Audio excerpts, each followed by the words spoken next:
kerana tuan-tuan dan puan-puan terpilih untuk menjadi hakim dalam pertandingan bahas sekolah rendah peringkat kebangsaan. Dia bukan satu pilihan yang mudah, susah untuk saya pilih sebab banyak yang mencalonkan diri, tapi saya kena pilih yang terbaik, dan saya juga merujuk pada Jabatan Pendidikan Negeri. So calon-calon yang disenaraikan seperti yang surat yang saya keluarkan sebanyak 47 orang, kalau ikut satu tarik diri 46 orang. 46 orang hakim ni saya anggap memang sangat-sangat berkaliber dan sangat-sangat layak untuk menghakimi pertandingan bahas. Semoga tuan-tuan dan puan-puan dapat memberikan komitmen yang sangat terbaik untuk menjayakan pertandingan bahas ni. Terima kasih dari saya. Sekian. Terima kasih Puan Rizawani di atas sedikit ucapan pembukaan sebentar tadi. Seterusnya saya ingin memberikan ruang kepada rakan sejawat saya Encik Imanuddin Saadun selaku boleh dikatakan pengarah projek lah untuk pertandingan bahas kebangsaan sekolah rendah ala parlimen ini. Pegawai meja untuk program bahasa Melayu di peringkat Jabatan Pendidikan Negeri Selangor. Dipersilakan Encik Imanuddin. Bismillahirrahmanirrahim. Alhamdulillahirabbil alamin wassalatu wassalamu ala asyrafil anbiya'i wal mursalin wa ala alihi washabbihi ajmain. Assalamualaikum warahmatullahi wabarakatuh. Salam sejahtera, salam perkenalan, salam akademik untuk semua. Saya memperkenalkan diri saya, Imanuddin bin Saadun, nama diberi, pegawai meja, penolong pengarah dan pegawai meja untuk akademik Jabatan Pendidikan Negeri Selangor bersama-sama dengan Encik Hazwan, rakan setugas saya. Pertama-tamanya saya ingin mengucapkan ribuan terima kasih kepada pihak BSKK atas kepercayaan dan orang kata apa, kepercayaan yang tinggi kepada Jabatan Pendidikan Negeri Selangor dalam untuk mengendalikan pertandingan bahas ala parlimen sekolah rendah peringkat kebangsaan yang julung-julung kalinya dilaksanakan sepenuhnya secara di dalam talian. Terima kasih kami ucapkan, berdebar rasa di hati, tapi insya-Allah kita akan cuba susun atur dan laksanakan program ini dengan baik. Yang keduanya kepada barisan pengurusi teknik kita yang sentiasa bersama untuk membantu menyusun atur perjalanan program agar dia sesuai dan boleh dilaksanakan dengan sebaiknya secara dalam talian, dan juga kepada tuan-tuan dan puan-puan yang telah dilantik sebagai hakim peringkat kebangsaan untuk kali ini. Tahniah saya ucapkan, dan saya pasti pelantikan tuan-tuan dan puan-puan daripada BSKK yang namanya telah diberikan oleh Jabatan Pendidikan Negeri masing-masing. Saya percaya tuan-tuan dan puan-puan boleh memberikan komitmen, dan sememangnya seperti yang Puan Rizawani cakapkan tadi, bukan senang untuk memilih nama-nama ini. Banyak nama yang telah dihantar, kita sama-sama tengok. Memang kalau orang kata daripada segi resumenya memang hebat-hebat belaka. Jadi saya rasa saya tak perlu risaulah tentang kredibiliti hakim-hakim yang telah dimuktamadkan oleh pihak BSKK. Sebenarnya saya bersyukur kehadrat Ilahi kerana orang kata apa, tidak susah untuk kita mencari hakim untuk pertandingan ni, walaupun zaman pandemik orang kata, dan pertandingan ini kita tidak ada sebarang rujukan untuk kita laksanakan di peringkat kebangsaan ni, tapi saya percaya dengan komitmen dan kemahiran daripada tuan-tuan dan puan-puan, gabungan orang lama dan orang baru, jadi kita harapkan ianya dapat berjalan dengan lancar dan dengan masalah teknikal yang paling minima. Jadi mudah-mudahan kita doa sama-sama supaya perjalanan majlis pada hari ini khasnya dan perjalanan pertandingan bahas ala parlimen sekolah rendah peringkat kebangsaan secara amnya berjalan dengan baik. Jadi saya kembalikan kepada pengurus majlis. Terima kasih.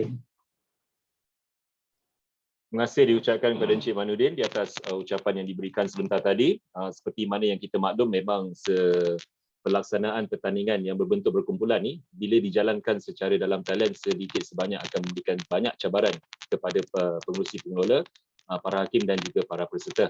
Sehubungan dengan itu, itulah objektif utama taklimat kita pada petang ini untuk menyelaraskan kata apa, pelaksanaan pertandingan supaya dapat dijalankan dengan lancar tanpa sebarang kata apa, gangguan dan sebagainya. Taklimat hari ini akan dipengerusikan oleh Cik Muhammad Fatul Khair, yang merupakan pengerusi teknikal seperti mana yang saya maklum di peringkat kami Jabatan Pendidikan Negeri Selangor untuk program bahas ala Parlimen Sekolah Rendah. Beliau akan membentangkan proses-proses penjurian dan juga jalan kerja bagaimanakah pertandingan ini dapat dijalankan nanti di peringkat kebangsaan. Kami juga mengharapkan bahawa tuan-tuan dan puan-puan dapat memberikan input dan juga pandangan jika ada mengenai pelaksanaan yang akan dijalankan nanti supaya kita dapat memastikan bahawa program ini dapat dijalankan dengan efisien dan memberi impak yang positif kepada semua pelajar. Jadi sebarang persoalan jika tuan-tuan dan puan-puan ingin memberikan pandangan dan sebagainya, boleh masukkan saja di dalam ruang perbualan, ruangan chat box ataupun dengan membuka mikrofon masing-masing. Jadi saya tak perlu membuang masa, saya serahkan sesi seterusnya kepada Encik Muhammad Fathul Khair. Dipersilakan Encik Muhammad Fathul Khair. Bismillahirrahmanirrahim. Assalamualaikum warahmatullahi wabarakatuh dan selamat petang. Terima kasih diucapkan kepada Encik Muhammad Hazwan selaku pengerusi pada hari ini, yang berusaha Puan Rizawani binti Mustafa selaku pegawai meja di bahagian sukan, kurikulum dan kesenian Kementerian Pendidikan Malaysia, Encik Imanuddin pegawai meja untuk Kuala Akademik Bahasa Melayu Jabatan Pendidikan Negeri Selangor, barisan hakim yang dilantik untuk bertugas dalam pertandingan bahasa Melayu ala Parlimen Sekolah Rendah Peringkat Kebangsaan bagi tahun 2021. Seperti yang dimaklumkan oleh Encik Imanuddin tadi, ini ialah pertandingan yang julung-julung kali diadakan secara dalam talian, memandangkan keadaan semasa yang kurang mengizinkan untuk kita berkumpul dan bersama-sama seperti tahun-tahun yang lepas. Baiklah, pada hari ini saya akan berkongsi tentang dua perkara, iaitu pengurusan pertandingan dan juga teknikal penghakiman pertandingan bahasa Melayu bahasa Melayu pada hari ini. Baiklah.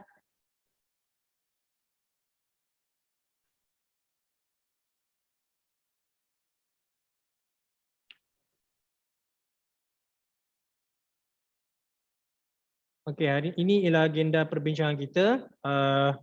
Pertama sekali tentang pelantar dan prosedur, dan kedua pengurusan pertandingan, teknikal pertandingan.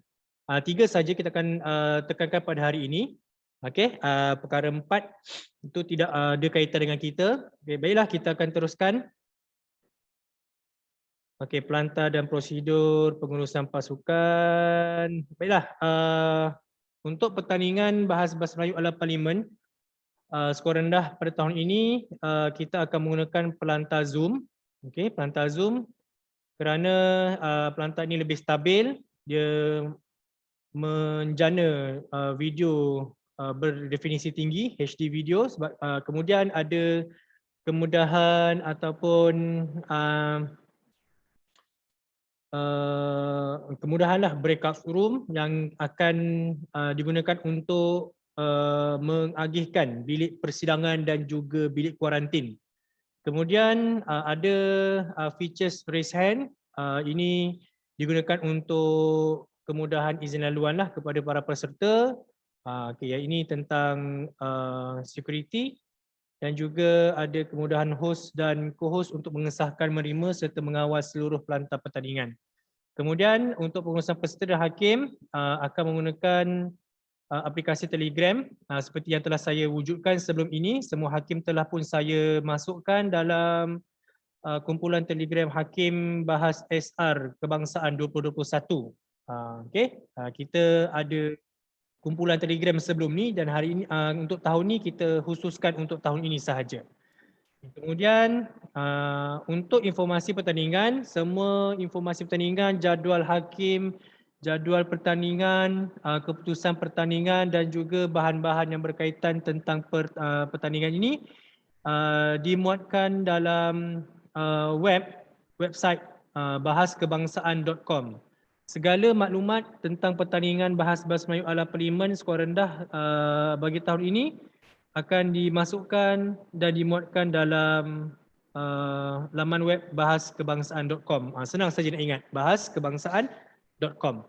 Okey, seterusnya, okey, ini perkara yang sangat penting untuk dilaksanakan oleh semua hakim. Okey, untuk sesi penghakiman nanti, kita tidak akan menggunakan nama seperti yang tuan-tuan dan puan-puan gunakan sekarang. Kalau sekarang ni ada nama Cikgu Rosmah, ada nama Cikgu Siti Umayyah, ada nama Cikgu Nining, ada nama Tuan Haji Nur Hisham dan ada nama Cikgu Rusnah. Jadi pada hari pertandingan tersebut, semua hakim akan menamakan nama mereka kepada ketetapan beginilah, seperti ini. Kalau hakim H apa? H1, DB1 contoh di situ. Okey, ini untuk peserta. Y, K kerajaan, DB berapa? YP pembangkang, DB berapa? Okey, begitu juga dengan guru pembimbing dan jawatan kuasa kerja yang lain. Okey, untuk hakim ada di sini bawah ni saya sertakan H, X. X ni ialah nombor hakim. Hakim berapa? Hakim 1, hakim 2, hakim 3, hakim 4 atau hakim 5. Kemudian DB. DB berapa? DB 1, DB 2, DB 3 dan seterusnya. Okey. Kemudian bagi yang belum mesra dengan aplikasi pelantar Zoom ni, di sini ada dipaparkan tata cara untuk menukarkan nama seperti yang ditetapkan dalam pertandingan ni lah. Pertama sekali, klik pada participants yang ada dalam skrin tuan-tuan dan puan-puan. Kemudian pilih nama dan klik more. Di sini klik more. Kemudian pilih rename. Dan tuliskan nama mengikut ketetapan. Kalau ditugaskan untuk hakim 1, tulislah hakim 1 dan berikutnya lah seperti yang ditetapkan. Okey, kemudian ini tentang fungsi dan peranan. Okey, kita akan teruskan kepada teknikal pertandingan. Ini tentang teknikal pertandingan lah yang saya akan jalankan pada hari pertandingan nanti. Okey, ini jawatan kuasa kerja, YDP, penjaga masa, ketua hakim dan hakim. Kita akan fokus pada hakim sahaja. Okey, kemudian yang ini untuk semua. Pertama sekali Dewan Utama, semua peserta, semua hakim, YDP, penjaga masa akan berkumpul di Dewan Utama untuk barisan teknikal memberikan sedikit taklimat dan juga menyemak kehadiran peserta dan juga hakim-hakim terlibat. Kemudian selepas saja sesi taklimat dan juga semakan kehadiran dilaksanakan, semua hakim akan bergerak ke bilik kuarantin yang ditetapkan mengikut sidang. Kemudian barulah peserta akan masuk ke bilik kuarantin untuk sesi kuarantin dan hakim akan terus masuk ke Dewan Bahas. Okay, seterusnya, yang ini pergerakan, carta pergerakan. Okey, ini bilik kuarantin kerajaan atau pembangkang. Setiap pasukan akan diberikan satu bilik kuarantin menggunakan breakout room. Kerajaan akan masukkan bilik kerajaan, pembangkang akan masuk bilik kuarantin pembangkang. Kemudian dalam Dewan Bahas akan ada yang dipertua atau penjaga masa, ketua hakim dan hakim serta teknikal Dewan Bahas yang akan bertindak untuk menjadi teknikal untuk merakam setiap sidang yang berlangsung. Kemudian selepas saja sesi perbahasan berlangsung, hakim akan masuk ke dalam bilik kuarantin kerajaan masing-masing untuk berperbincangan sebelum menghantar keputusan kepada penganjur dan mengumumkan pemenang bagi setiap sesi. Okey, selepas saja sesi perbahasan, hakim akan masuk ke bilik kuarantin kerajaan untuk bersidanglah untuk memberikan markah kepada ketua hakim dan juga merumuskan seluruh sesi pertandingan pada hari tersebut. Okay, kemudian ini pergerakan yang dipertua ketua hakim, hakim dan penjaga masa dari Dewan Utama terus ke Dewan Bahas. Kemudian yang ini pergerakan teknikal daripada bilik utama, Dewan Utama terus ke bilik kuarantin kerajaan atau pembangkang dan Dewan Utama terus ke Dewan Bahas. Okey, ini tentang pergerakan peserta daripada Dewan Utama masuk ke bilik kuarantin sama ada kerajaan atau pembangkang. Selepas saja sesi kuarantin masuk terus ke Dewan Bahas. Dan selepas saja sesi perbincangan, sesi perbahasan, semua hakim akan masuk ke bilik kuarantin. Dan selepas selesai sahaja sesi perbincangan, hakim-hakim akan kembali ke Dewan Bahas untuk membuat ulasan dan juga perkongsian kepada para peserta.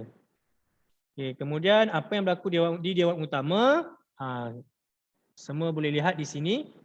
Di sini di Dewan Utama akan ada paparan, ini ialah paparan backup room, Dewan Bahas 1, Dewan Bahas 2, Dewan Bahas 3 dan seterusnya lah.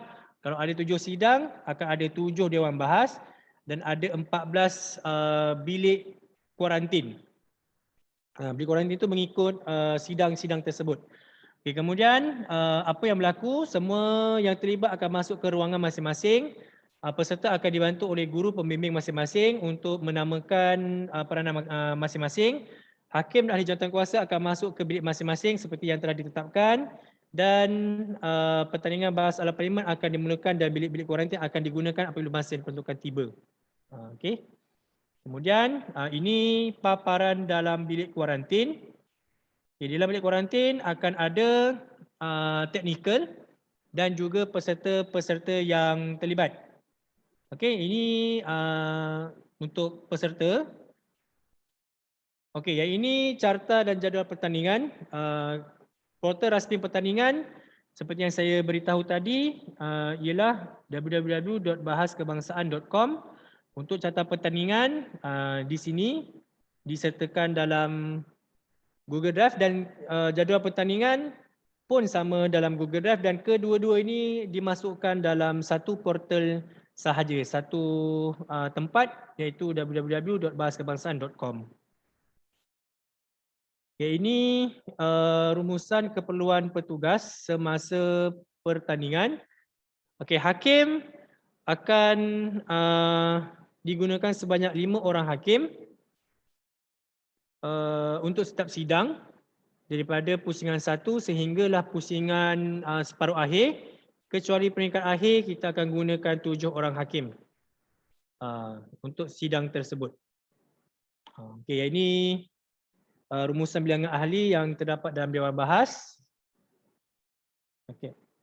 Sejumlah 7 orang hakim akan digunakan bagi peringkat akhir sahaja.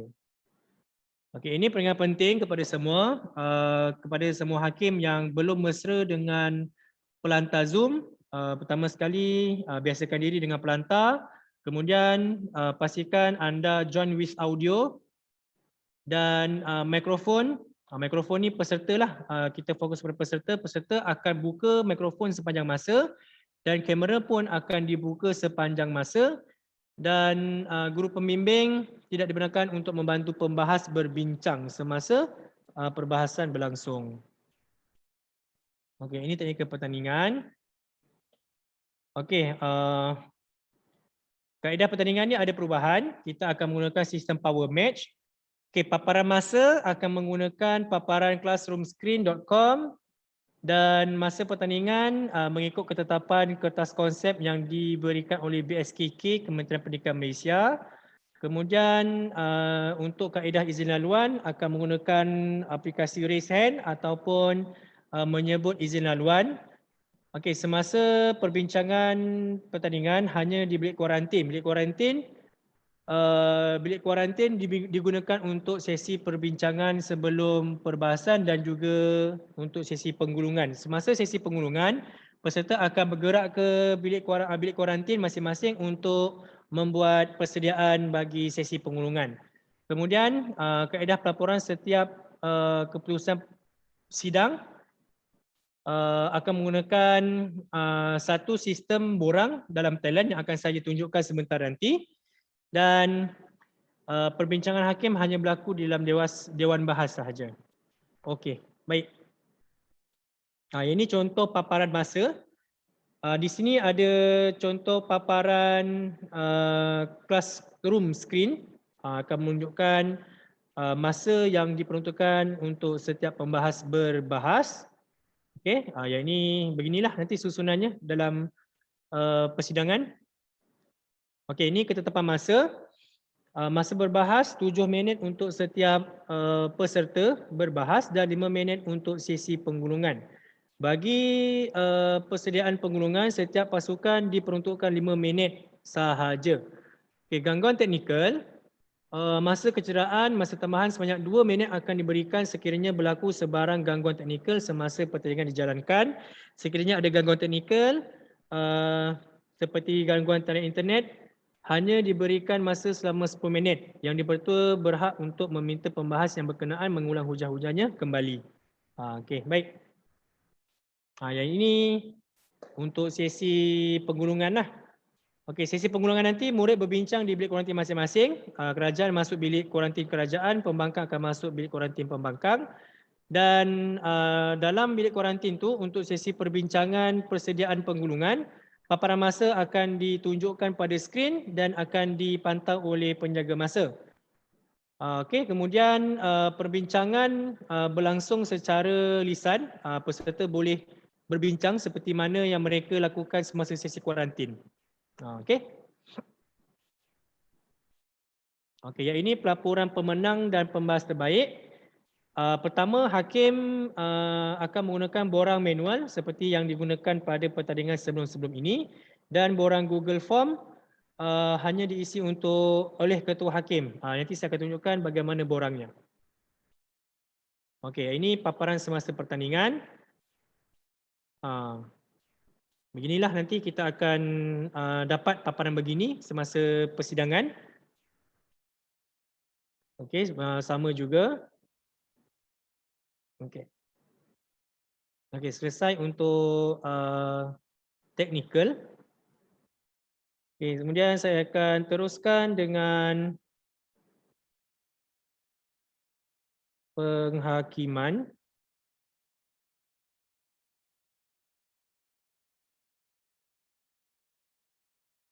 Kalau guru, cikgu-cikgu ada soalan boleh tanya terus, tak ada masalah.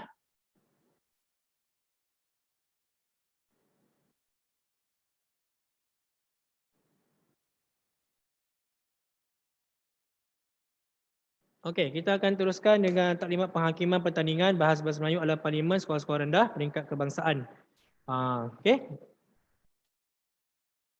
Okey, peringkat perbahasan bagi tahun ini kita akan ada 4 peringkat, iaitu peringkat saringan, peringkat suku akhir, peringkat separuh akhir dan peringkat akhir. Okey, untuk tahun ni, untuk peringkat saringan kita ada 3 pusingan.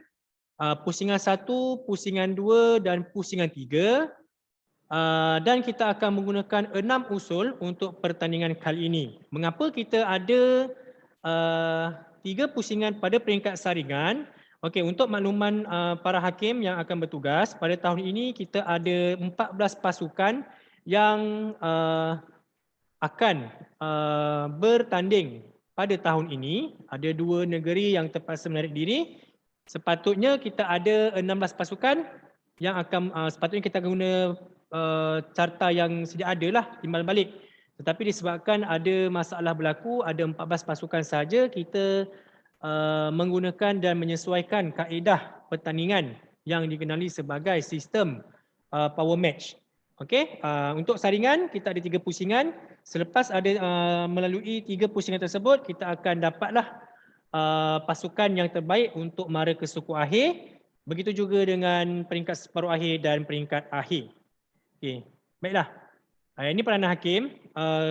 Kedudukan hakim bagi mana-mana sidang bergantung kepada keperluan semasa. Semua hakim akan bertugaslah mengikut sidang masing-masing. Kemudian seperti biasa, hakim 1 berperanan sebagai ketua hakim dan semua hakim perlu mengisi borang pemarkahan secara individu. Nanti hakim boleh rujuklah pada portal pertandingan tersebut.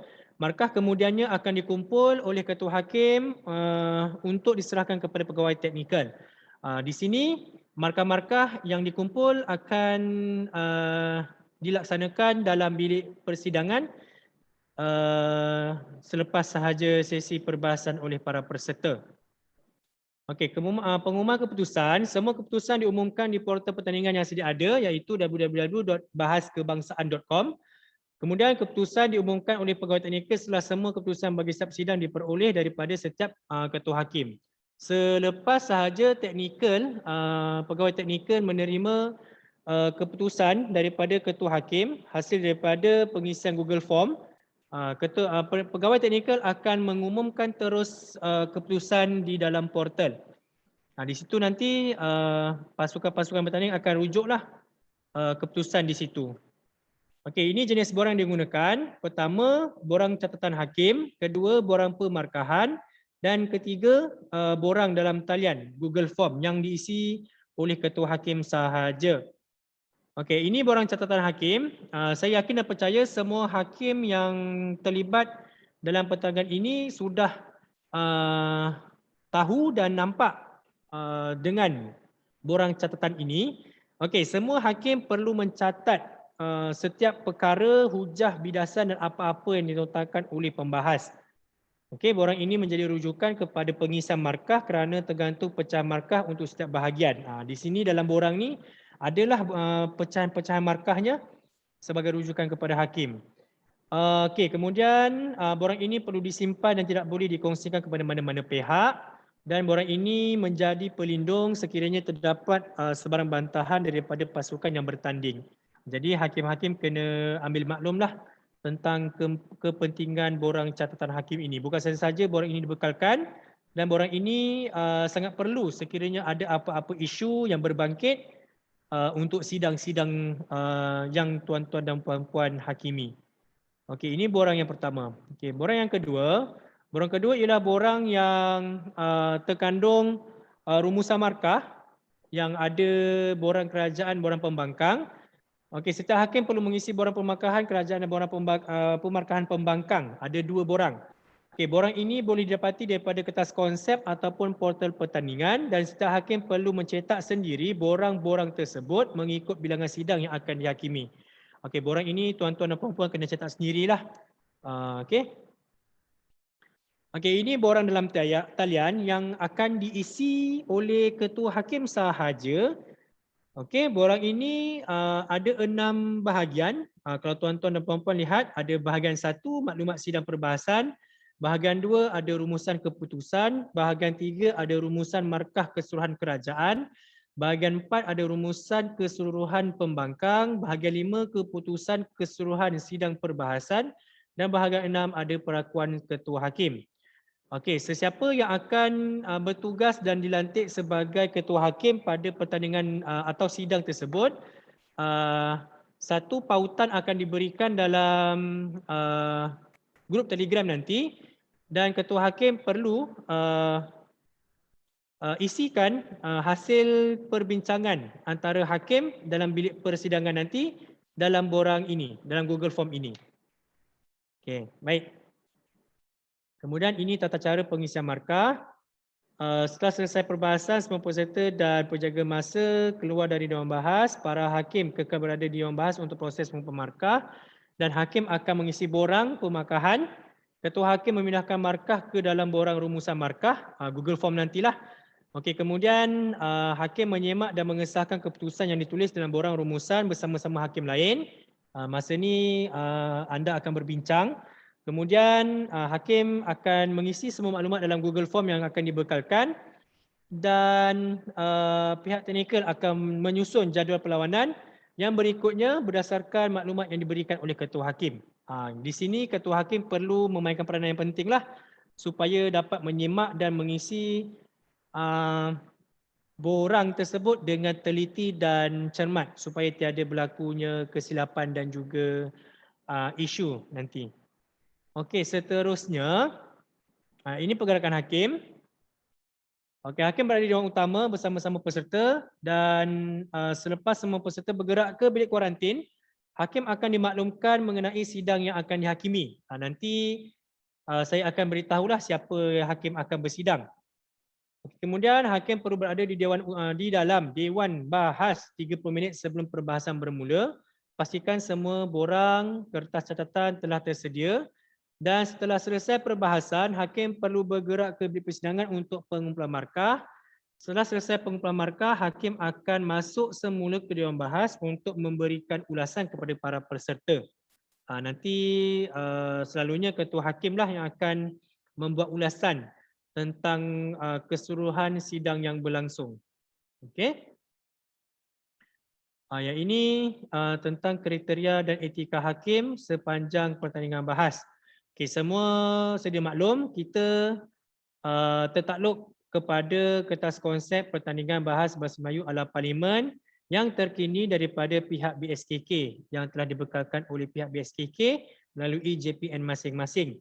Okey, setiap hakim perlu memahami dan jelas dengan tugas seorang hakim bagi pertandingan ini. Nanti boleh rujuk dan hadam kertas konsep ini dan cuba elakkan ada prasangka atau sikap favoritism semasa penghakiman.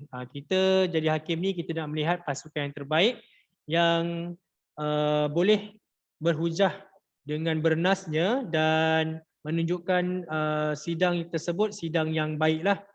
Okay, jadi kita tidak boleh menghakimi sidang pertandingan dengan skema sedia ada. Kita tak boleh meletakkan skema yang tertentu sebelum sidang perbahasan itu bermula. Kita kena terima apa-apa sahaja yang dilontarkan oleh para peserta dan kita tidak boleh dipengaruhi oleh pengetahuan sedia ada kita. Walaupun kita rasa apa-apa yang dihujahkan, yang dilontarkan oleh peserta agak bertentangan dengan fahaman kita, kita perlu berlapang dada dengan setiap hujah mereka. Sebab ini lapangan mereka untuk melontarkan hujah dan juga melontarkan idea yang mereka bawakan untuk sidang perbahasan tersebut. Okay, kita sebagai hakim, kita bertugas untuk menilai dan mencari pasukan yang baik dalam kalangan pasukan yang bertanding. Okay, ini aspek utama dalam sistem pemarkahan pertandingan. Sebelum saya teruskan, ada apa-apa soalan yang membelenggu para hakim sekalian? Okey, setakat ni jelas Okey, kalau tak jelas nanti boleh kumpulkan dalam sesi Q&A nanti. Okey, ini aspek utama sistem pemarkahan pertandingan. Okey, kita terbahagi kepada dua bahagian, iaitu bahagian perbahasan dan juga bahagian penggulungan. Okey, terima kasih Cikgu Jamilah. Okey, untuk bahagian perbahasan ada 100 markah yang dipecahkan kepada 4 perkara, iaitu isi, strategi, gaya dan bahasa. Ya, ini saya yakin hakim-hakim semua telah maklum sebab peringkat negeri pun sudah berlangsung. Okey, ini aspek isi 30 markah yang terkandung fakta, huraian, contoh, rumusan hujah. Apa-apa tentang isi, apa-apa tentang hujah dimasukkan dalam bahagian isilah. Okey, kemudian yang ini peringatan kepada hakim, semua isi hujah yang dilontarkan oleh peserta perlu dicatatlah dalam borang catatan hakim seperti yang saya tunjukkan tadi. Kemudian ini aspek kedua, aspek strategi 30 markah meliputi dua konsep iaitu struktur tempoh masa penghujahan dan pemahaman pembahas tentang isi perbahasan. Okey, ini kita ulang kaji semulalah. Okey, apa itu tentang struktur? Iaitu penghujahan yang bermutu, mempunyai pendahuluan, huraian dan penutup yang jelas. Ada kata kunci, bersifat logik dan ada kesinambungan dan gaya penyampaian hujah salah satu komponen strategi. Okey, tempoh masa pula bagaimana? Dia sangat penting kepada semua pembahas, pembahas perlu akur. 7 minit untuk sesi perbahasan dan 5 minit untuk sesi penggulungan. Okey, mereka perlu berhujah dalam had masa dibenarkan, tidak boleh lebih daripada 7 minit dan pembahas memberi tempoh masa yang diberikan tempoh masa yang cukup untuk sesi penghujahan. Apa yang berlaku sebelum ni, ada peserta berhujah melebihi masa yang ditetapkan. Jadi dia akan mengganggu dan juga menyebabkan markah strategi akan dikurangkanlah. Okey, dalam hal ini pembahas perlu memberikan keutamaan kepada isu yang hendak disampaikan. Bidasan perlu dilakukan sebelum menyatakan isu dan hujah. Okey, panel hakim memainkan peranan untuk mengambil kira ketepatan masa dan keutamaan isu. Yang ini hakim-hakim sudah maklum tentang perkara ini. Pemberian dan penerimaan izin laluan oleh pembahas dinilai dalam bahagian strategi. Di sini kita lihat bagaimana strategi peserta-peserta tersebut. Adakah mereka ada buat izin laluan ataupun tidak. Okay, kemudian pemahaman tentang isu, pembahas perlu memberikan keutamaan kepada isu yang lebih penting. Kita kena lihat dan kita kena teliti apa isu yang dibawakan oleh pihak peserta. Kemudian pembahas yang memahami isu yang dibahaskan dan dapat membuat bidasan yang baik akan menerima markah yang tinggi dalam bahagian strategi. Di sini kita kena ambil perhatian yang lebih mendalam lah untuk bahagian pemahaman isu ini. Okey. Kemudian aspek yang ketiga, aspek gaya, 30 markah. Aspek gaya termasuk cara pembahas berhujah, antaranya dari segi sebutan dan juga bahasa gerak badan. Bahasa gerak badan tu tak adalah keterlaluan hentak-hentak meja, menjerit-jerit dan sebagainya. Sebutan perlu sebutan yang jelas, baku dan boleh didengar dan difahami oleh peserta dan juga oleh hakim juga. Kemudian penggunaan nota dan kad nota dibenarkan dan tidak seharusnya didenda kecuali jika pembahas nyata membaca daripada nota. Di sini hakim-hakim yang bertugas perlu adil lah. Kita lihat jika peserta ternyata membaca nota, kita nilailah dengan pertimbangan yang sepatutnya. Okay, ini aspek bahasa, 20 markah. Aspek bahasa yang kami kira ialah gaya bahasa, struktur ayat dan tata bahasa. Dan hal ini juga termasuk sebutan baku, kelancaran, nada dan intonasi. Yang ini kita boleh lihatlah bagaimana peserta itu menggunakan bahasanya. Adakah bahasanya boleh difahami, adakah bahasanya tunggang terbalik, tata bahasanya, ayatnya boleh difahami ataupun tidak, struktur ayatnya tersusun, sebutan bakunya jelas ke, lancar ataupun tidak, nada dan intonasinya sesuai ataupun tidak. Okey. Okey, ini garis panduan pemberian markah. Okey, garis panduan ini boleh dilihat, boleh dibaca dalam kertas konsep. Okey, yang ini pada bahagian perbahasan lah. Okay, yang ini untuk sistem pemarkahan penggulungan, 50 markah, meliputi isi, strategi, gaya dan bahasa. Seterusnya, ini tentang bidasan penggulungan. Pembahas perlu membidas hujah lawan dan bukan membidas contoh yang diberikan lawan. Okey, yang ini aspek nilai dalam penggulungan ialah rumusan bidasan dan rumusan hujah. Peserta perlu membuat rumusan bidasan dan rumusan hujah selepasnya. Okey, dia ada 12 markah, 9 markah rumusan bidasan dan 6 markah rumusan hujah. Ini saya yakin dengan hakim-hakim yang sudah maklum dan tahu akan hal tersebut. Okey, ini garis panduan pemberian markah penggulungan. Okey, baik. Okey. Okey, kita akan terus kepada sistem pertandingan power match. Okey. Encik Hakim ada di sini? Atau Encik Said? Ada. Okey. Ya, dekat sini. Okey, boleh share screen Okey.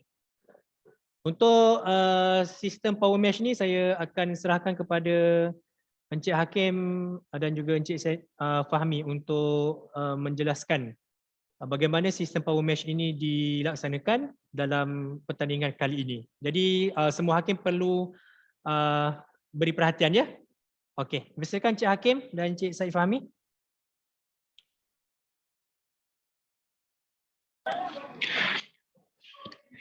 Dry run sekejap.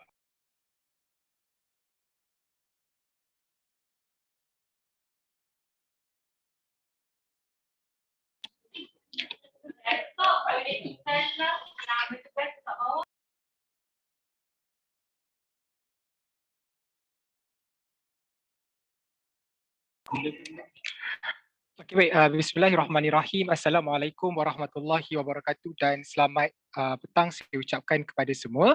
Terima kasih saya ucapkan kepada Encik Muhammad Fatul Khair Muhammad Dahlan, pengerusi teknikal untuk bahas Negeri Selangor dan juga kebangsaan untuk tahun ini.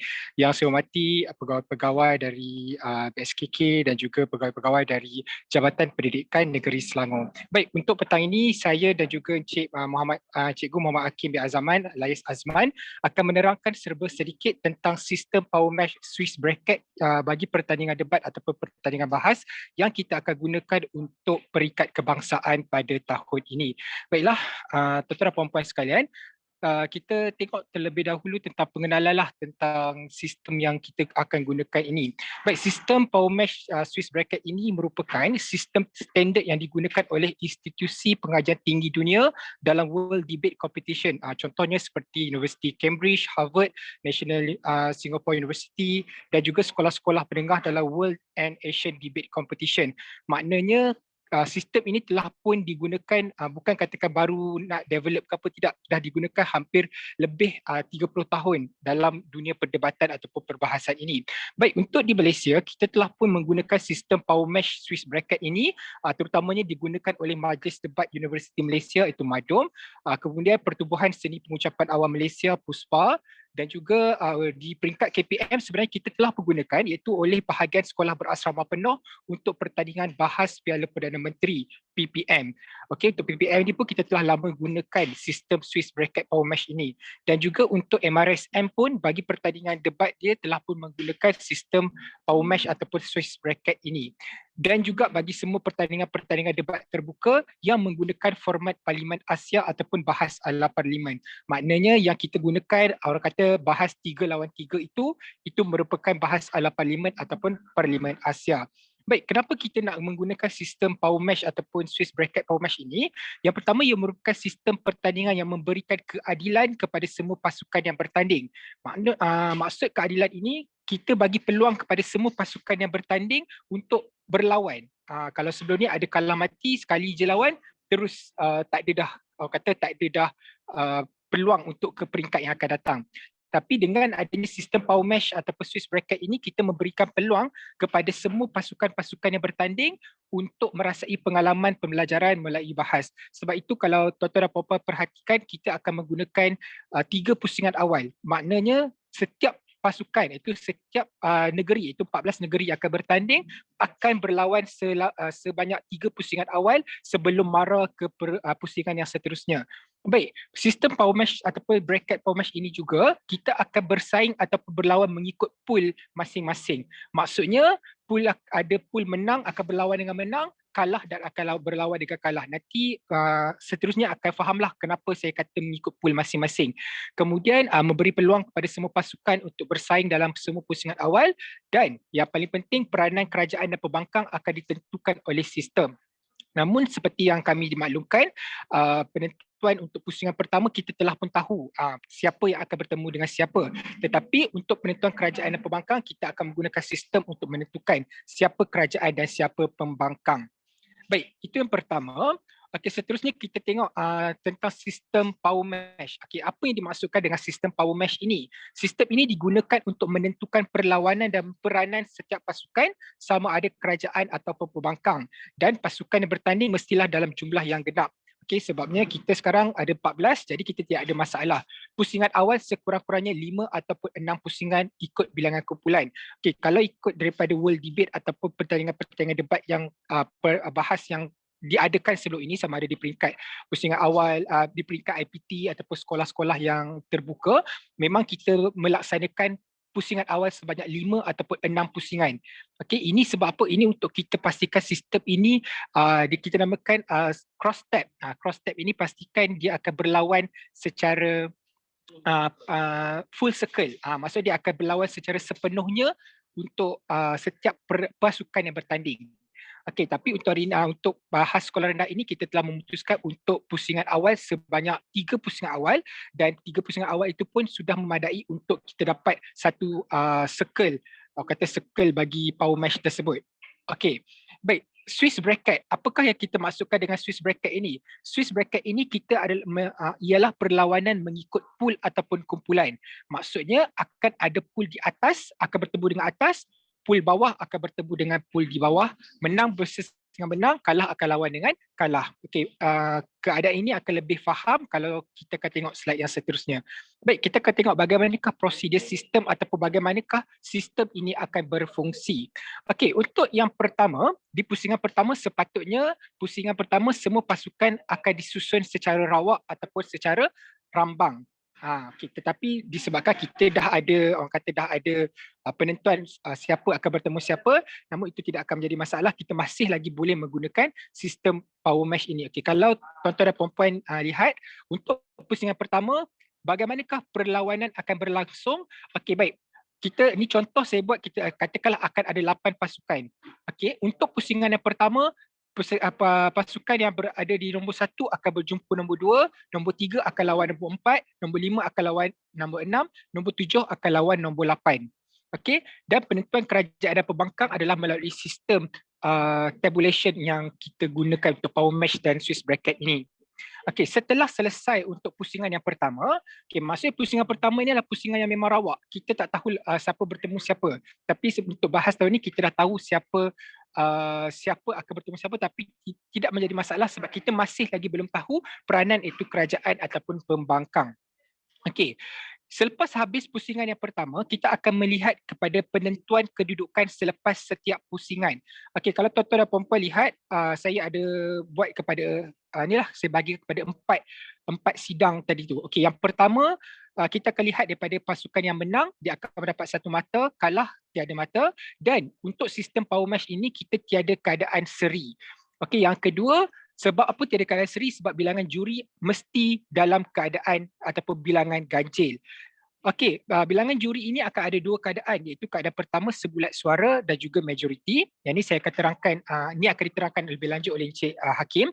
Kedua, tentang margin, dan yang ketiga, markah keseluruhan. Jadi tuan-tuan dan puan-puan boleh tengok kedudukan kita kira menang dahulu, kemudian bilangan juri, margin dan barulah markah keseluruhan.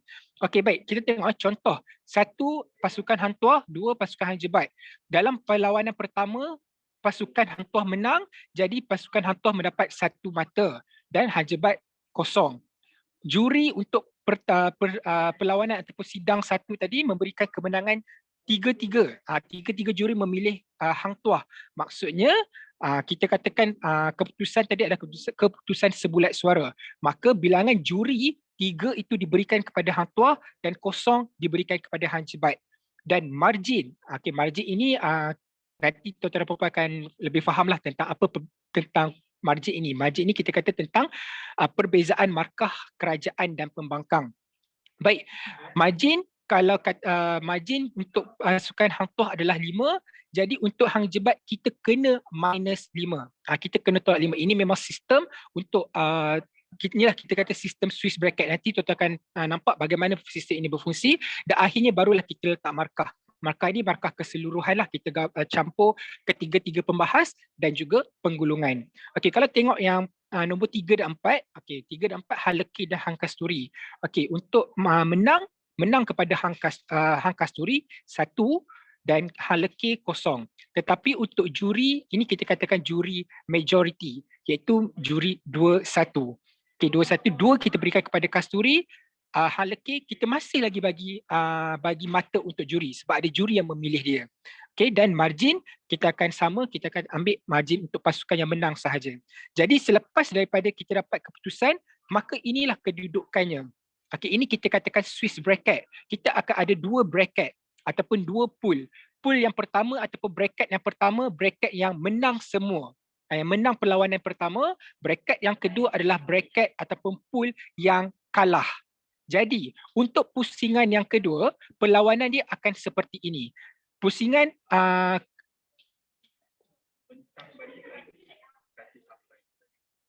okey, kita tengok ranking. Okey, kita akan tengok pada ranking inilah. Maksudnya ranking kedudukan ni bagaimana? Okey, kedudukan dia akan kira menang. Okey, maksudnya nombor 1 sampai 4 itu adalah pasukan yang menang dapat 1. Okey, juri. Juri ini walaupun pasukan itu menang, tetapi bilangan juri dia yang akan membezakan. Contoh pasukan Hang Tuah dan Tun Perak dapat 3 juri, tetapi Hang Kasturi 2. Maka dia akan susunlah ikut bilangan yang paling tinggi dan juga margin. Okey, margin dia akan ikut yang paling tinggi. Contoh kalau Hang Tuah dan Tun Perak menang, masih menang sama. Kita tengok yang kedua juri. Okey, 3-3. Kita tengok pula margin. Margin Hang Tuah itu 5, maka dia akan berada di ranking yang pertama, kemudian Tun Perak dan sebagainya. Okey. Okey, yang kalah kita tengok pula yang bracket yang kedua kalah. Okey, yang kalah pun sama, kita masih lagi mengikut bilangan menang kalah tadi juri. Okey, kenapa Tun Fatimah walaupun dia kalah tetapi dia berada di ranking yang kelima? Maksud sebab dia mendapat 1 juri daripada perlawanan sebelumnya. Okey, maksudnya dia dapat mengumpul satu mata juri lah. Kemudian margin ini -1. -1 sebab apa? Dia berlawan dengan hala Q tadi. Kalau tengok kan, 1 -1. Maksudnya kita tahu dia lawan sebelum ni dengan hala Q. Maksudnya dia berada di ranking yang pertama untuk bracket yang kedua. Sebab itu kita kan nak tahu, kita nak kena pastikan margin ni kita kena jaga. Sebab contoh tengok nombor 1 Hang Tuah dengan Hang Jebat tu. Tadi kan dapat margin 5. Hang Jebat terus jatuh ke ranking yang terakhir. Sebab apa? Sebab margin dia -5. Sebab itu nanti untuk margin, Cikgu Hakim akan terangkanlah bagaimana cara dan prosedur untuk kita nak menggunakan margin. Jadi berdasarkan daripada ranking ataupun kedudukan selepas pusingan pertama, kita akan buat match up ataupun perlawanan untuk pusingan yang kedua. Okey, pusingan yang kedua, pool ataupun bracket yang pertama akan lawan sesama mereka. Ini kita kata bracket Swiss bracket, menang lawan menang, kalah akan lawan dengan kalah. Okey, jadi macam mana pula penentuan dia? Dia bukan macam tadi awal-awal 1 lawan 1, 2, 3, 4. Tetapi untuk pusingan yang kedua, kita ada panggil cross tab. Ini kita akan cross 1, 3, 2, 4. Okey, maksudnya pasukan yang berada di ranking pertama akan lawan dengan pasukan yang berada di ranking ketiga. Pasukan di ranking yang kedua akan berlawan dengan pasukan ranking keempat. Okey, di bracket yang kedua, pasukan yang berada di ranking kelima akan lawan pasukan yang berada di ranking ketujuh, pasukan yang berada di ranking keenam akan lawan pasukan yang berada di ranking yang ke-8.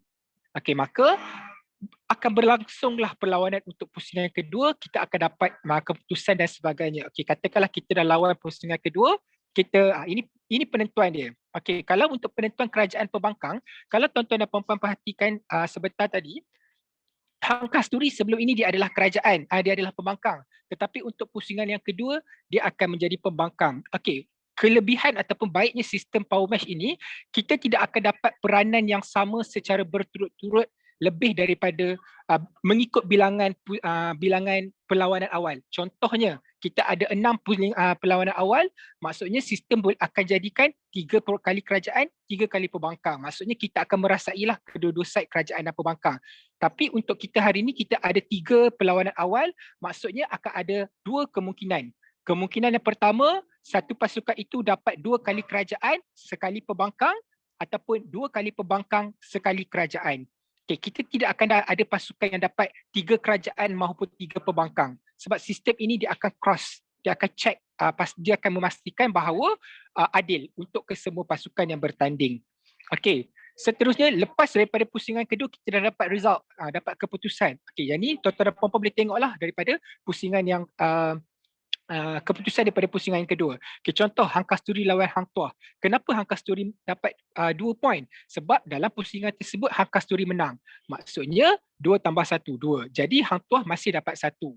Juri, maksudnya kenapa juri 5-3? Ini adalah penambahan daripada keputusan sebelum inilah. Kita kena tengoklah keputusan itu. Contoh kalau katakan perlawanan tersebut Hang Tuah menang dengan juri 3-0. Ataupun 2-1, kita akan tambah sehinggalah pusingan awal tersebut habis.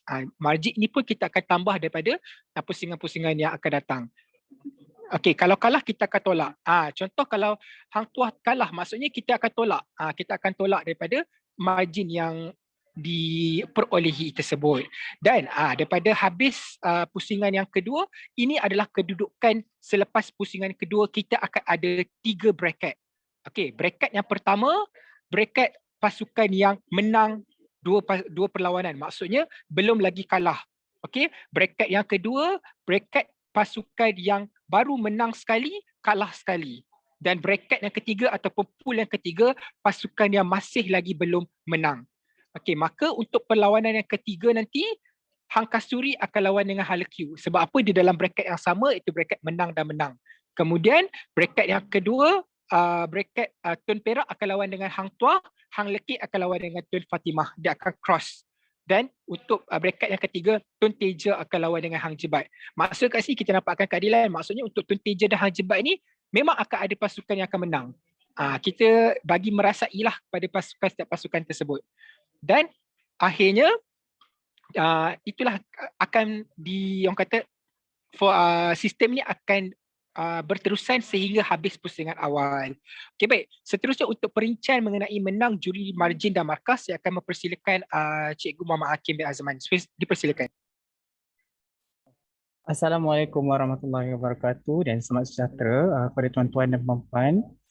Baiklah, kita terus kepada perincian terhadap bagaimana keputusan ranking itu akan dibuat adalah berdasarkan keadaan menang, juri, margin dan juga markah. Jadi 4 perkara ini akan membezakan ranking setiap pasukan. Okey, kita lihat kita lihat seterusnya. Okey, kita tengok contohnya penentuan kepada menang dan kalah. Okey, pasukan yang menang dia akan mendapat 1 mata. Maksudnya kita ada 3 pusingan awal. Contohnya kalau Hang Tuah memenangi 3 pusingan, maksudnya dia akan dapat 3 mata. Tapi kalau dia kalah 1 pusingan, dia akan dapat 2 mata sahaja. Kalau tak pernah menang, maksudnya dia akan dapat 0 mata. As easy as that. Okay. Alright. Untuk juri, untuk juri, penentuan juri, dalam sistem Swiss Fowl Match ni, kita tidak menggunakan sistem perbincangan untuk menentukan pemenang. Maksudnya setiap juri ini akan menentukan keputusan masing-masing. Namun perbincangan ini akan hanya berlaku sekiranya margin ini terlalu besar. Baiklah, kenapa saya cakap margin ini adalah perkara yang penting? Dalam sistem power match bracket ini, margin adalah perkara yang sangat-sangat perlu dititik beratkan oleh tuan-tuan dan puan-puan semasa menjuri. Saya akan ceritakan next slide nanti.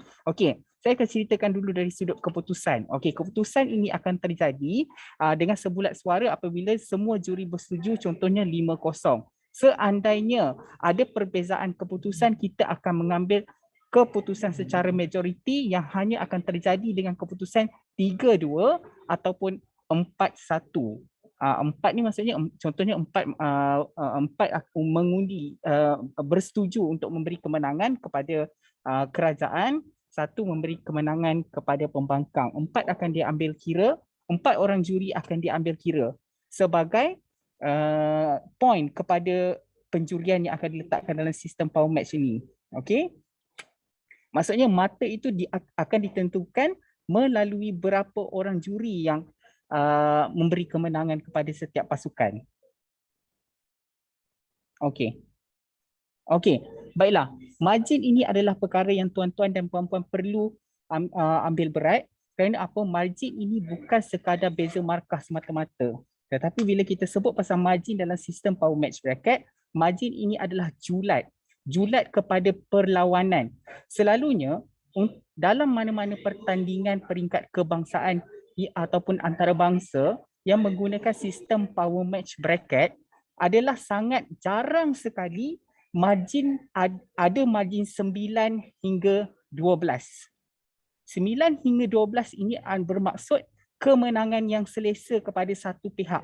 Maksudnya macam ni saya cerita kepada anda 9 hingga 12 dulu. 9 hingga 12 ini adalah seperti saya bercakap 7 minit. Pihak lawan saya tak bercakap langsung ataupun bangun hanya untuk bercakap Assalamualaikum warahmatullahi wabarakatuh dan salam sejahtera kepada anda semua. Itu saja. Itu 9 hingga 12 selalunya. Jadi bila tuan-tuan dan puan-puan ingin membuat total kepada marks tuan-tuan dan puan-puan untuk mendapatkan julat kepada julat margin ini, tuan-tuan dan puan-puan perlu pastikan bahawasanya julat itu berada di bawah purata 9 hingga 12. Sebab 9 hingga 12 ini adalah julat yang sangat teruk. Terutamanya kalau di peringkat kebangsaan, murid itu sebuah pasukan itu mendapat julat 9 hingga 12 menunjukkan pasukan itu sangat-sangat teruk sebagai wakil sebuah negeri. Ianya menunjukkan moralnya adalah pasukan itu sangat tidak bersedia mahupun pasukan itu tidak mempunyai persediaan yang rapi. Selalunya untuk pertandingan kebangsaan ataupun antarabangsa dalam pertandingan bahas, selalunya margin itu hanya akan diberikan antara julat 1 hingga 4. Saya ceritakan kepada tuan-tuan dan puan-puan 1 hingga 4 ini adalah julat yang tipis. Contohnya 1 ini tipisnya sangat-sangat sengit. Dua-dua pasukan adalah dua-dua pasukan yang sangat bagus. Tetapi kemenangan perlu diberikan kepada salah satu pasukan. Maksudnya marginnya adalah satu.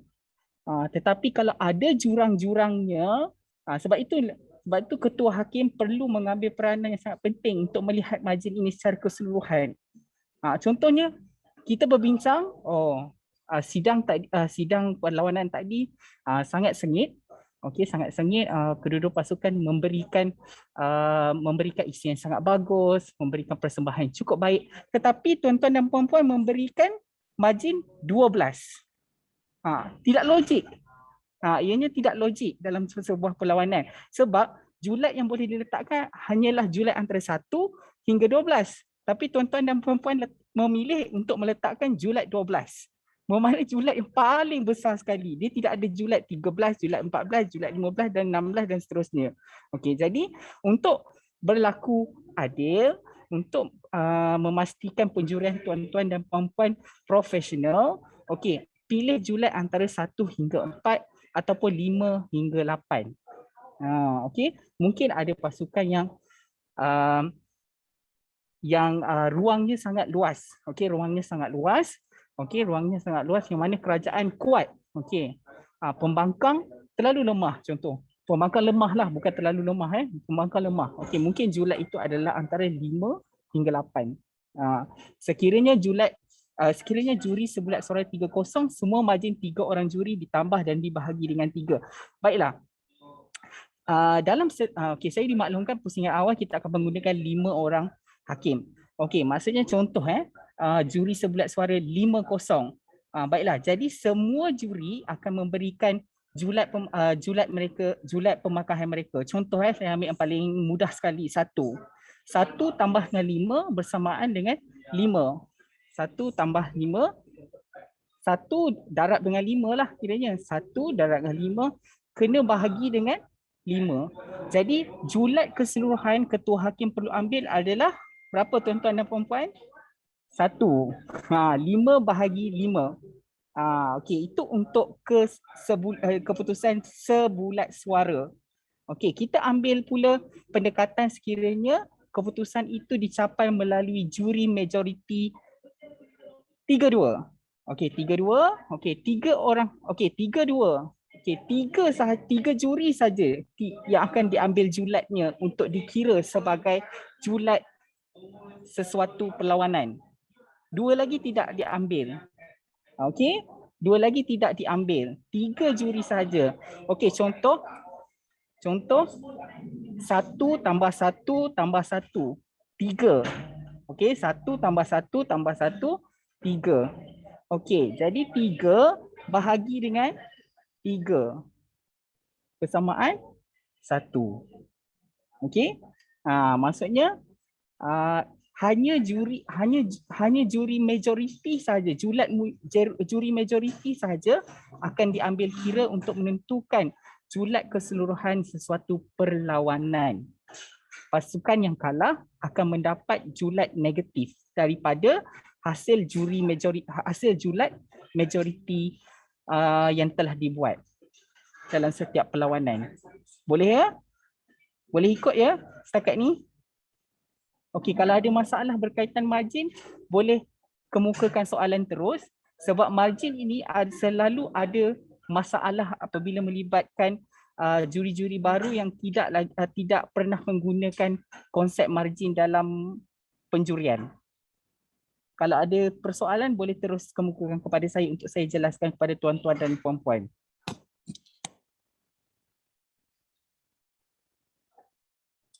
Okey.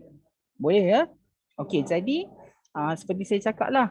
Okey, kita ada borang catatan pemakahan yang telah ditunjukkan oleh Encik Fatul sebentar tadi. Borang pemakahan itu, okey, untuk kita catat segala isi hujah dan sebagainya. Namun, di akhir penjurian tuan-tuan dan puan-puan perlu mengambil kira julat yang ingin diletakkan. Selalunya, sekiranya tuan-tuan dan puan-puan meletakkan markah 111, bukan 1-1, maksudnya dalam satu kotak ke satu kotak, usually di akhir penjurian tuan-tuan dan puan-puan, selalunya tuan-tuan dan puan-puan akan mendapat julat 30 hingga 40.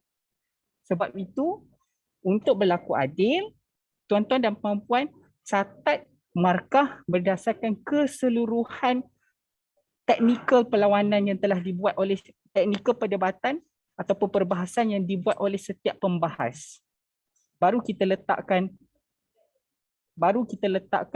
margin, baru kita boleh dapatkan margin yang baik.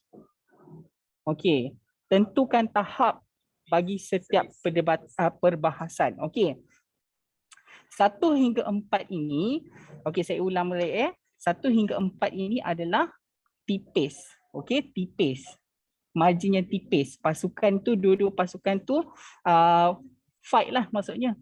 Berlawan antara satu sama yang lain. 5 hingga 8 itu bermaksud margin yang agak sederhana. Maksudnya ada ruang besar yang boleh diperbaiki oleh pihak lawan, okey, pihak yang kalah itu, dan 9 hingga 12 adalah margin yang terlalu teruk. Okey, maksudnya seperti yang telah saya cakaplah sebentar tadi, okey, yang pasukan contohlah pasukan kerajaan bangun dah cakap 7 minit, pasukan pembangkang bangun cakap 1 minit saja. Okey, baru isi markah dan tentukan pemenang. Okey, tuan-tuan dan puan-puan, tak apa yang saya faham sebab ini adalah baru bagi kita di peringkat sekolah rendah. Tak apa, kita sama-sama belajar. InsyaAllah dalam apabila kita dah melalui proses ini, proses untuk menentukan margin, barulah tuan-tuan dan puan-puan boleh nampak dengan lebih baik macam mana proses margin ini akan berjalan. Sebab apa tuan-tuan dan puan-puan? Kalau tuan-tuan dan puan-puan memberikan margin 12, contoh Hang Tuah diberikan margin 12, kemenangan 12, Hang Jebat akan mendapat negatif 12. Bilik yang lain, contoh Tun Perak Tun Perak yang menentang Tun Teja, Tun Perak menang dengan kemenangan margin 5. Okey, Tun Teja akan mendapat negatif 5.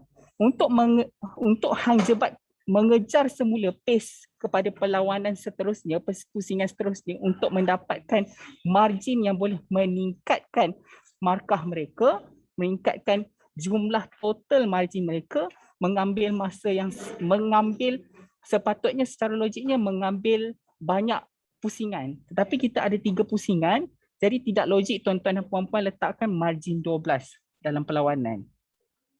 Jadi tuan-tuan dan puan-puan perlu ingatlah, okey, bila kita isi markah, okey, kita kena ingat tahap-tahap yang telah diberikan ini. Ya, betul tu Cikgu Sina. Okey, sebab sistem ini adalah baru untuk semua orang. Sebelum ni kita guna sistem yang lain. Sama-sama kita belajar tahun ni. InsyaAllah boleh. InsyaAllah boleh. Okey, next slide.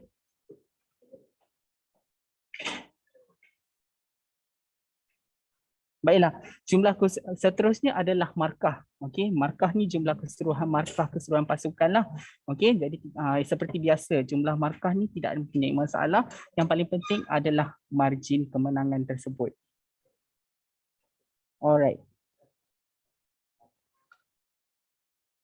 Okey, kita ada sebelum itu ada apa-apa persoalan tak sebelum saya terus kepada pusingan menang mara kalah mati?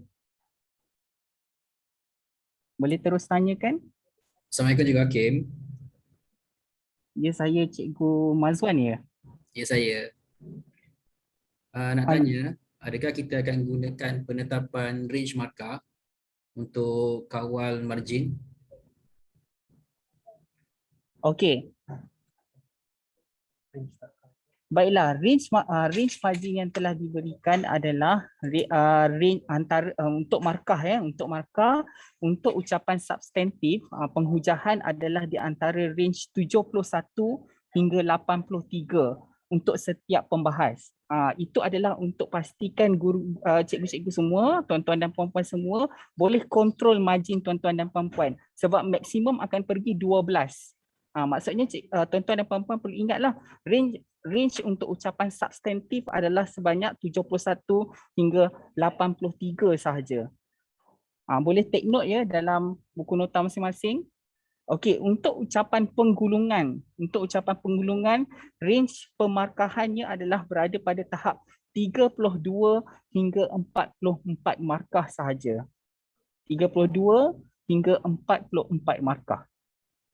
Jadi maksimum akan pergi range 12, margin 12. Jadi tuan-tuan dan puan-puan sebenarnya boleh melihat sebenarnya sistem boleh mengira terus sebenarnya. Kalau tuan-tuan letak 71 kerajaan 1, pembangkang 2 tuan-tuan dan puan-puan letak 83. Jadinya margin tuan-tuan dan puan-puan sekarang berapa? Terus jadi margin 12, betul tak? Jadi kalau total up semua nanti dia akan jadi 36.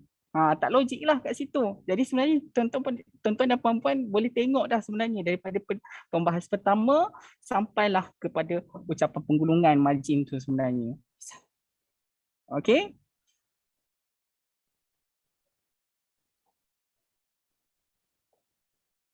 Alright. Jelas ya Cikgu Mazwan? Ya, terima kasih Cikgu. Terima kasih Cikgu Mazwan atas soalan tadi. Okey, ada apa-apa soalan lagi? Okey, kalau tak ada apa-apa soalan, kita teruskan dengan pusingan menang mara dan juga kalah mati. Okey, pusingan menang mara dan kalah mati tu. Okey. Apabila kita pergi kepada setelah kita berentap 3 perlawanan di pusingan awal, baiklah, 8 pasukan teratas akan layak ke pusingan menang mara ataupun kalah mati untuk ke peringkat suku akhir. Okey, dalam peringkat suku akhir, pasukan yang berada di ranking pertama akan berjumpa dengan pasukan yang berada di ranking ke-8. Okey, perkara ini dilakukan melalui cross-tag power match system ini. Bukannya pihak penganjur yang buat, tidak. Ini memang adalah format sistem Swiss power match ini. Okey. Okey, jadi 1 versus 8, ranking keempat akan menentang dengan ranking yang kelima. Pasukan yang berada di ranking yang kedua akan menentang pasukan yang berada di ranking ke-7 dan pasukan yang berada di ranking yang ketiga akan menentang pasukan yang berada di ranking yang ke-6. Okey, akan ada 2 pool. Akan ada 2 pool yang telah dibentangkan oleh Cikgu Said sebentar tadi. Okey, pool pertama 1845, pool kedua adalah ranking 27, ranking 36. Maksudnya separuh akhir itu akan menemukan antara pasukan yang berada di ranking 1845 di pool yang kedua separuh akhir akan menemukan di antara pasukan yang berada di ranking 2, 7, 3 dan 6. Semudah itu saja sebenarnya. Tapi tuan-tuan dan puan-puan jangan risau, okey, perkara ini akan dilakukan melalui cross tabulation yang dilakukan oleh power match system ini. Baiklah, next.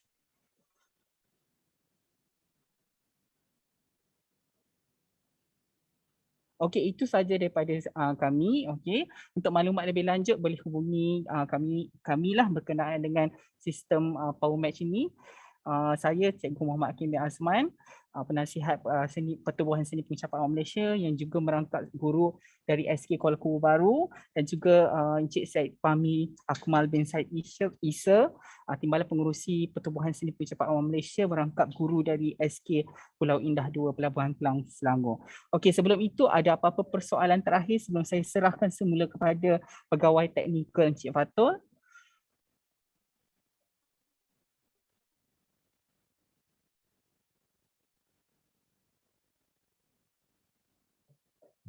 Okey, Cikgu Jamilah.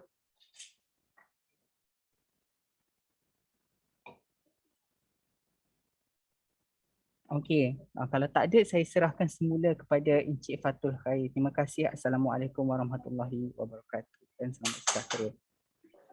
Waalaikumsalam warahmatullahi wabarakatuh. Terima kasih kepada Cikgu Hakim dan Cikgu Syed Fahmi atas perkongsian tentang pelaksanaan pertandingan menggunakan sistem power match. Okey, baiklah, kepada Hakim yang bertugas, jangan risau, kita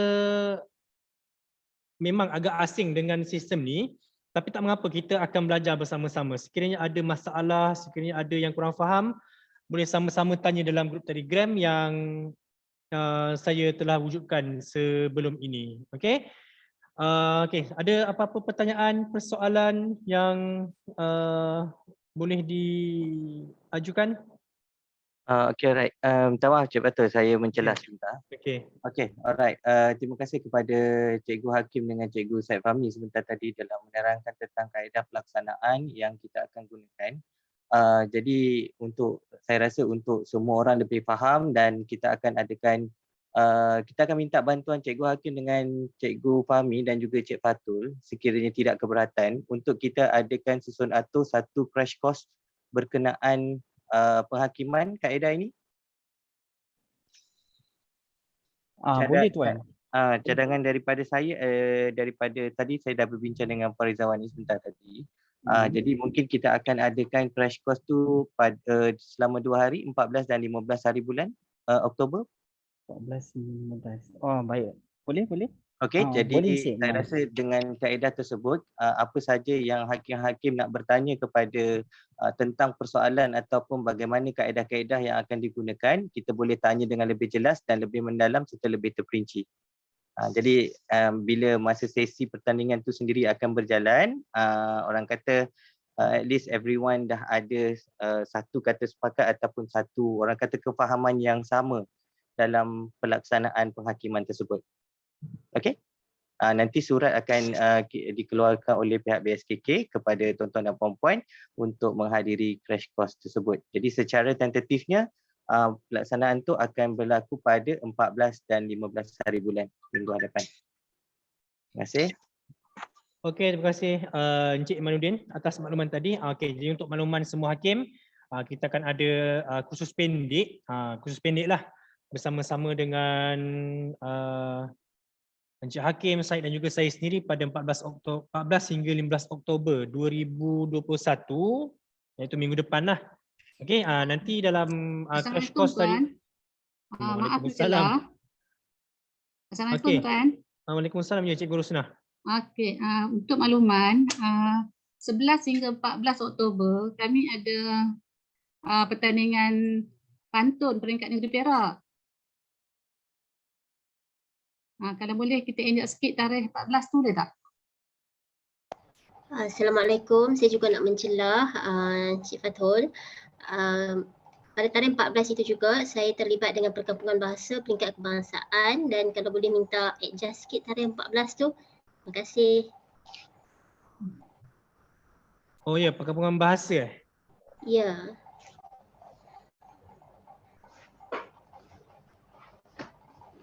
Okey, bagaimana Encik Imanuddin? Cadangan tarikh? Perkampungan bahasa tersebut berakhir pada 14 lah. If buat 15 tu should be okay insyaAllah. Adakah cukup satu hari untuk crash course tersebut? Technical? Cik Fatul, Cik Hakim, Cik Said.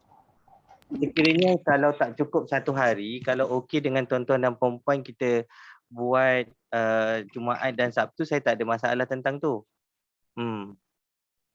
Sebab nanti kalau kita buat di minggu yang seterusnya tu 19 hari bulan itu ialah kita dah ada cuti Maulidur Rasul. Kalau buat 20 dan 21 dia terlalu dekat dengan hari pertandingan. Kalau if you don't mind, kalau kena juga dengan ada yang setuju Jumaat dan Sabtu. Bagaimana dengan yang lain? Boleh tak Puan Wani? Kita Jumaat Sabtu atas permintaan. Boleh, tak ada masalah. Okay, alright. Dia ikut pada cadangan daripada hakim. Sebab kita guna waktu hakim kan. Itulah. So kita tunggu respon daripada Encik Hakim dengan Cikgu Said. Bagaimana? Baru perasan yang minggu depan tu 12 hingga 14 tu perkampungan bahasa kan? Terengganu. Ya. Macam mana Encik Hakim dengan Encik Said? 15 dengan 16. So far 15-16 Jumaat Sabtu betul Ya betul. So far tak ada apa-apa masalah, boleh insyaAllah. Cuma kita tengoklah kalau sehari tu kalau dah boleh para hakim dah boleh faham ataupun dah boleh memahami sistem power match ni, hari Sabtu tu mungkin kita tak buat pun tak apa. Sebab kalau ikutkan sehari tu insyaAllah kita akan cubakanlah, kita akan dapatkan kefahaman berikan kefahaman lah kepada para hakim. Betul. Okay, alright. So Jumaat tu kita nak mulakan daripada pagi ke atau kita buat petang? Kita mulakan daripada pagi lah, saya cadangkan Puan Wani. Kalau mula daripada petang saja akan suntuk lah, tak boleh sampai satu hari. Kalau boleh hari Sabtu tu kita jangan ganggu, sebab saya percaya minggu 11 hingga 15 tu terlalu suntuk untuk yang terlibat dengan pertandingan, ada yang perkampungan. Saya sendiri pun terlibat dengan perkampungan tu. Okey. Alright, So, jadi kita ketetapan start dia sembilan- macam ni lah. Kita kalau boleh kita guna satu hari, 14 hari bulan, tapi sekiranya ada keperluan 15 hari bulan. 15 hari bulan. Okay, sorry. Kita gunakan 15 hari bulan dan sekiranya ada keperluan kepada untuk hari yang seterusnya, nanti kita buat adjustment dengan Cikgu Hakim dengan Cikgu Said Fahmi je lah. Macam tu, boleh tak? Sebab basically kami minta favor daripada master cikgu-cikgu ni.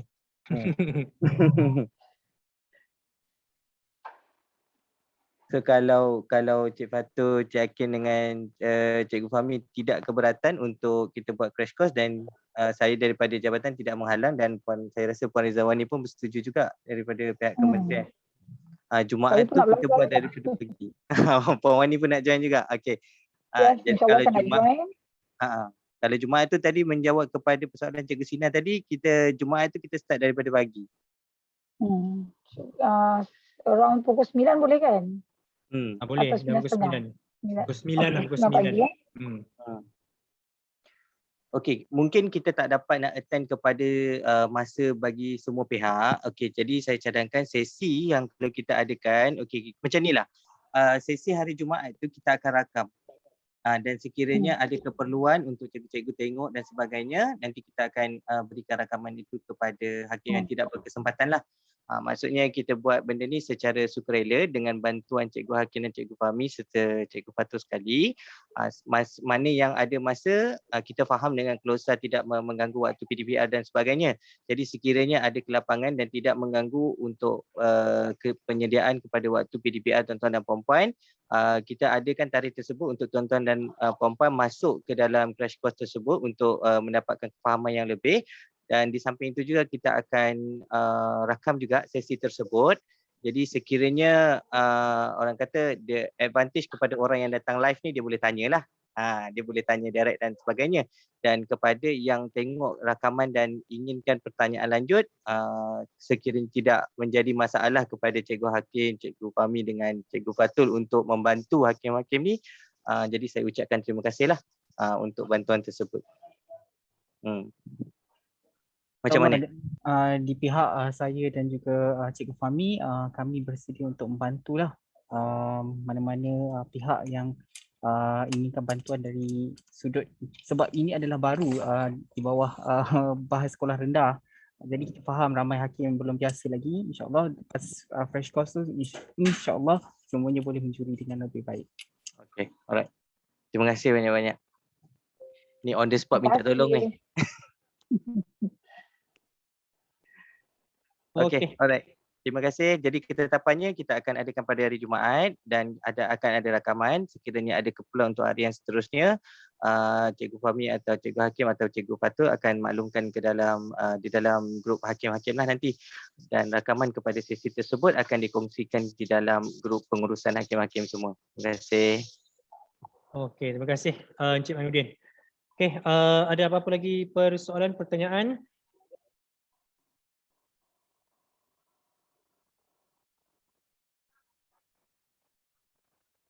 Okey, jika tiada apa-apa pertanyaan dan persoalan, saya kembalikan, saya ucapkan terima kasih kepada semua hakim kerana sudi meluangkan masa untuk hadir ke sesi taklimat ini.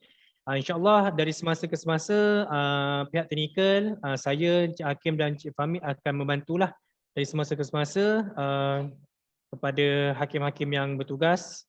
Kalau ada apa-apa pertanyaan, persoalan, boleh terus tanya dalam Telegram tu, insyaAllah kami akan cuba jawab sedaya upaya kami lah.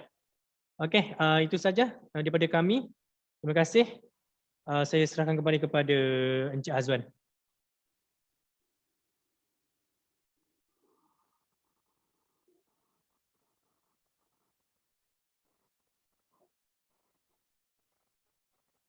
Terima kasih Cik Fatul Khair di atas penerangan yang diberikan sebentar tadi.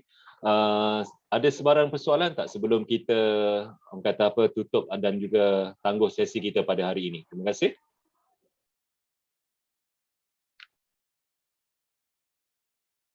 Okey, baik, saya rasa tiada. Saya rasa itu saja Puan Rizawani. Dengan ini saya selaku pengurusi majlis jemputan mengucapkan orang kata apa selamat maju jaya kepada pasukan bahas ala Parlimen Sekolah Rendah Peringkat Kebangsaan. Terima kasih juga kepada pihak BSKK KPM kerana sudi memberikan amanah dan juga tanggungjawab kepada, dan yang paling penting sekali adalah kepercayaan kepada pihak Jabatan Pendidikan Negeri Selangor untuk mengelolakan satu program yang boleh dikatakan agak penting dalam kalender core akademik bahasa Melayu dan juga bahasa Inggeris. Sebenarnya untuk makluman semua, bahasa ala Parlimen ni dah lama diberikan kepada Negeri Selangor tapi tidak dapat dijalankan atas sebab-sebab pandemik COVID-19. Namun begitu pada tahun ini, terima kasih juga kepada kami juga berbesar hati ingin maklumkan kepada KPM bahawa program-program sebegini sebenarnya sangat-sangat dinantikan oleh para peserta. Di peringkat negeri juga kami sebenarnya terkejut jugalah dengan orang kata apa respons yang diberikan oleh sekolah terutamanya, sebab ramai yang pada peringkat awal perbincangan kita boleh dikatakan agak orang kata apa memberi banyak kebimbangan lah kalau dikirakanlah melibatkan program bahas, program debat bahasa Inggeris dan sebagainya. Tapi ramai orang-orang hebat di sini saya dapat lihat. Saya juga rasa kagum lah selaku pegawai yang menguruskan program bahasa Inggeris. Saya kagum dengan anda semua. Tahniah saya ucapkan. Jadi saya rasa saya tak perlu berceloteh panjang. Azan asar pun dah berkumandang tadi. Okey. Jadi saya rasa kita nantikan saja orang kata makluman terkini daripada pihak kami dan juga pihak KPM insya-Allah. Terima kasih sekali lagi saya ucapkan kepada Encik Fatul Khair dan juga rakan saya tak sempat catch the name just now. Okey, minta maaf banyak-banyak. Terima kasih, tapi saya cam muka tu macam pembahas guru saya perasan. Okey. Salam perkenalan daripada saya. Okey, baiklah. Itu saja daripada kami. Juga salam perkenalan daripada saya kepada semua guru-guru yang dipilih menjadi hakim. Tahniah kepada tuan-tuan dan puan. Sememangnya tuan-tuan dan puan memanglah committed, berintegriti dan juga yang paling penting berkaliber dalam proses pelaksanaan bahas bahasa Melayu sekolah rendah ini. InsyaAllah dengan ini saya tangguhkan sesi taklimat penjurian teknikal bahas sekolah rendah ala Parlimen Peringkat Kebangsaan dengan tasbih kifarah dan suratul as.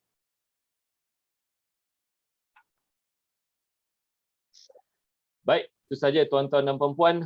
Sekian daripada kami. Assalamualaikum warahmatullahi wabarakatuh. Terima kasih semua. Waalaikumsalam warahmatullahi wabarakatuh. Terima kasih semua. Cik Manuddin. Terima kasih semua. Betul.